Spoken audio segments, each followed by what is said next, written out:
대구에서의 지지율이 너무 적게 나오고 있습니다.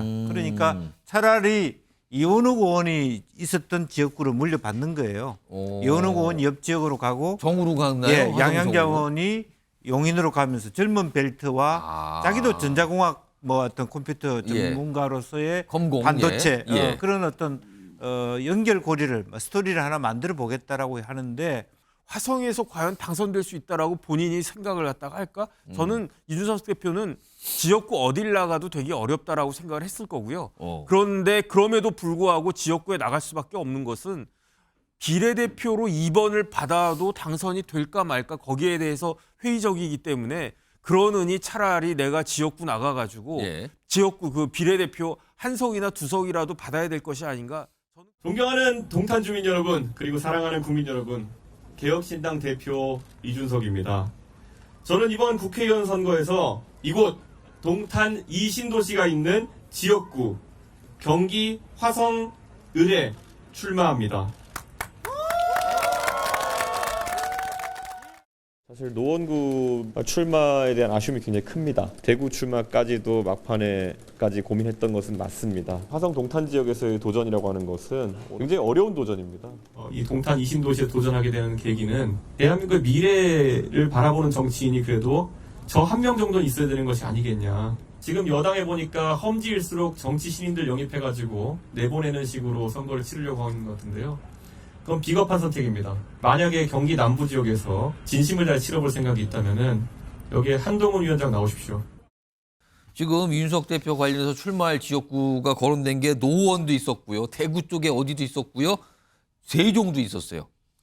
근데 결국에는 마지막에 거론된 화성, 그것도 화성을입니다. 왜 화성을을 선택했다고 보십니까? 일단 화성을이 보면 일단 뭐 가장 뭐 대한민국에서 가장 젊은 세대들이 모여 있기 때문에 동탄 신도시. 그렇습니다. 어쨌든 본인이 일단 뭐 젊은 세대들에게 조금 뭐 어필할 수 있는 그런 강점이 있다 이런 부분을 좀 생각한 것 같고요.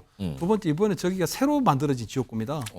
화성 가불병에서 이제 3개 선거구에서 4개 선거구 늘어나기 때문에 을이 분리가 되면서 정이 생기고 뭐 이런 지역구라는 거죠. 이제 기존에 활동하셨던 정치인보다는 정치 신인들이 들어오게 돼 있거든요. 그러니까 국민의힘이나 민주당에 보면 정치 신인들이 들어오기 때문에 결국 본인이 어쨌든 인지도에서 국민적인 인지도에서 높기 때문에 해볼 만하다. 이렇게 좀 판단한 것 같은데요. 제가 볼 때는 좀 저런 선택을 한 어떤 이준석 대표 보면 좀 안타까운 게 처음에 이 국민의힘을 탈당해서 개혁신당을 만들 때는요. 새로운 개혁 보수를 만들어 보겠다는 그런 거창한 플랜이 있었거든요. 그때 보수 얘기를 했어요. 그렇습니다. 그런데 지금은 그냥 국회의원 어디서 살지 어떻게든지 국회의원 배지를 달겠다고 하는 그런 사용만 남아있는 모습만 보여서 저런 부분은 굉장히 조금 안타깝다는 생각이 들고요. 지금 동탄에 가더라도 본인이 던져놓은 그 꼬리표, 나쁜 꼬리표가 그대로 붙어 있습니다. 그건 뭐냐? 무임승차에 대한 부분, 65세 이상 어르신 그 무임승차 폐지한다는 거. 두 번째, 그동안 지난 대선 때부터 꾸준히 이어져온 반페미니즘, 그 2대남, 2대녀 갈라치기 한 거. 그건 2대남이나 2대 뭐 3대 남까지뿐만 아니고 그런 부분들은 분명히 계속적으로 부정적으로 남게 되거든요. 그래서 저는 3년패에 대한 트라우마, 특히 뭐 지난번에 걸쳐서 국회의원 3번 나가서 3번 다 떨어진 그 3년패한 그 트라우마가 있긴 하지만 이번에도 결국 이번 총선에서 결국 낙관적인 전망을 할 수가 없다. 어떻게 보면 김종인 비대위원장 얘기한 것처럼 차라리 대구에 가서 이번에 정정당당 승부를 하고 어쨌든 대구에서 어떤 정치적 기반을 만들어 가려고 하는 것들이 맞은 옳은 선택이 아니었을까 이렇게는 보입니다. 김영주 의원 이렇게 짧게 한 1분 정도 드리면 보수의 사지라 그랬어요. 화성을을 보수의 사지. 이재명 대표, 이준석 대표 입장에서는 화성을은 험지입니까? 아닙니까? 뭐 양지입니까? 뭡니까? 험지가 아니었기 때문에 살아남으려고 선택한 거 아닙니까? 가능성을 보고 선택한 젊은 거죠. 세대들이 많으니까 온 거 아닙니까? 막판까지 대구를 고민하다가 여기를 선택했다 그랬어요. 네. 그러니까 이제 최근 들어서 뭐 여론조사 우리가 공표할 수 있을지 모르겠습니다만은 개혁신당에 대한 대구에서의 지지율이 너무 적게 나오고 있습니다. 그러니까 차라리 이원욱 의원이 있었던 지역구를 물려받는 거예요. 이원욱 의원이 옆 지역으로 가고 정으로 갔나요? 예, 양양자 의원이 용인으로 가면서 젊은 벨트와 자기도 전자공학 뭐 어떤 컴퓨터 전문가로서의 검공, 반도체 그런 어떤 연결고리를 스토리를 하나 만들어 보겠다라고 하는데 실제로 더 참혹한 것이 완전한 험지가 아닌 곳에서 졌을 경우입니다. 생각하기도 싫겠지만 그런 부분이 있습니다. 알겠습니다. 이런 가운데 최근에 개혁신당에 합류한 김종인 전 비대위원장, 지금 공천관리위원장을 맡고 있는데 언론 인터뷰에서 뭔가 이것까지 내가 생각 못했다. 가보니까 좀 다르더라. 개혁신당에 관해서 얘기를 합니다. 들어보시죠.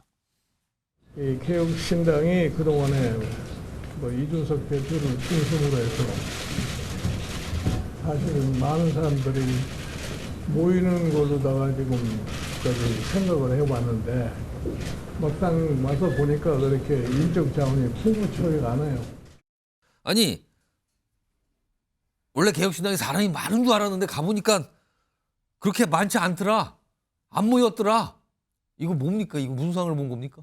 한마디로 보니까 내가 속았는데 내가 속았네 뭐 이런 그 느낌일 텐데요. 그게 좀 불가피한 게요. 첫 번째는 지금 뭐 정당 지지율을 구체적으로 언급하지 않더라도 개혁신당이 보여주고 있는 정당 지지율에 누가 비례대표의 당선 가능성을 믿고 사람들이 몰려들겠습니까? 결국은 예상했던 것과 달리 예.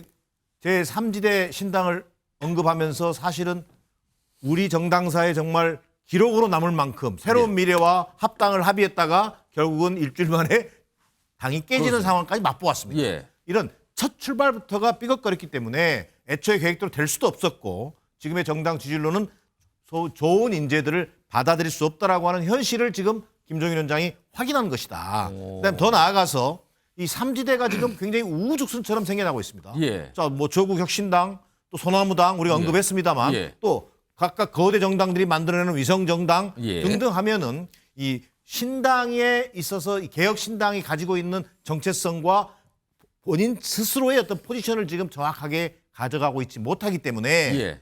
더더욱 그 3지대로서 성공 가능성이 낮아진 것이고요. 그러다 보니까 당연히 인재들은 당연히 찾지 않게 되는 그런 악순환의 고리에 빠진 것 아니겠는가. 결국 김종인 공관위원장 입장에서는 불현듯 이 사람이 없고 속았네라는 느낌 속에서는 내가 마지막 선택을 잘못한 것 같다라고 하는 그런 푸념으로 저는 이해가 되어집니다. 조혁신 변호사. 네네. 김종인 공관위원장도 원래 이준석 대표한테 대구 얘기를 좀 끌었었잖아요. 처음에. 네네. 근데 거기는 마지막까지 고민하다가 결국은 경기도 화성을로 선택을 한 거예요. 그럼 이게 어떻게 되는 상황입니까? 글쎄요. 근데 저는 객관적으로 봤을 때 이준석 그 대표가 지금 대구에서 지지율이 거의 안 나오지 않습니까? 그런데 왜 그러냐면은 이준석 대표가 제가 봤을 때는 보수가 아니에요. 누가 이준석 대표를 지금과 같은 상황에서 보수라고 생각을 하겠습니까? 오히려 진보 쪽에 훨씬 더 가까운 그런 얼마 사람이 전에 한동훈 비대위원장이 무슨 민주당 계열 아니냐, 개혁신당 이런 얘기까지 다시 꺼내놨는데. 그 이야기가 그 민주당 쪽에서는 모르겠지만 보수 쪽에서는 거의 공감하는 그런 이야기가 아니겠는가. 왜냐하면 이준석 대표가 탈당해가지고 누구하고 같이 잠깐이지만 손을 잡았습니까? 이낙연 대표하고 손을 잡았잖아요. 예. 그런데 이준석 대표가 당내에 있을 때 계속적으로 뭐 그 윤석열 대통령부터 계속 비난을 갖다가 하다가 그러다가 나가가지고 그 이낙연 대표하고 손을 잡은 걸 보니까 그러니까 역시 그 이준석 대표는 혹시나 했는데 역시나 아닌가. 그런 상황에서 어떻게 대구에 나가가지고 의미 있는 득표를 갖다가 할 수 있겠는가. 제가 봤을 때는 이준석 대표는요. 화성에서 과연 당선될 수 있다라고 본인이 생각을 갖다가 할까? 저는 이준석 대표는 지역구 어딜 나가도 되게 어렵다라고 생각을 했을 거고요. 그런데 그럼에도 불구하고 지역구에 나갈 수밖에 없는 것은 비례대표로 2번을 받아도 당선이 될까 말까 거기에 대해서 회의적이기 때문에 그러느니 차라리 내가 지역구 나가가지고 지역구 그 비례대표 한 석이나 두 석이라도 받아야 될 것이 아닌가 저는 그런 생각을 갖다 한 거고요. 그다음에 이제 김종인 공관위원장은 원래 셰프 같은 역할 아니었겠습니까? 그럼 셰프라고 한다라고 하면 음식을 만들 재료가 있어야 되잖아요. 그런데 제가 봤을 때 그 개혁신당에는 재료라고 할 만한 게 아무것도 없어요. 그냥 기껏해야 라면 하나 정도 있을 것인가? 그런데 내가 라면 끓이려고 여기 들어왔나? 그런 자괴감이 든다. 저는 그런 생각이 듭니다.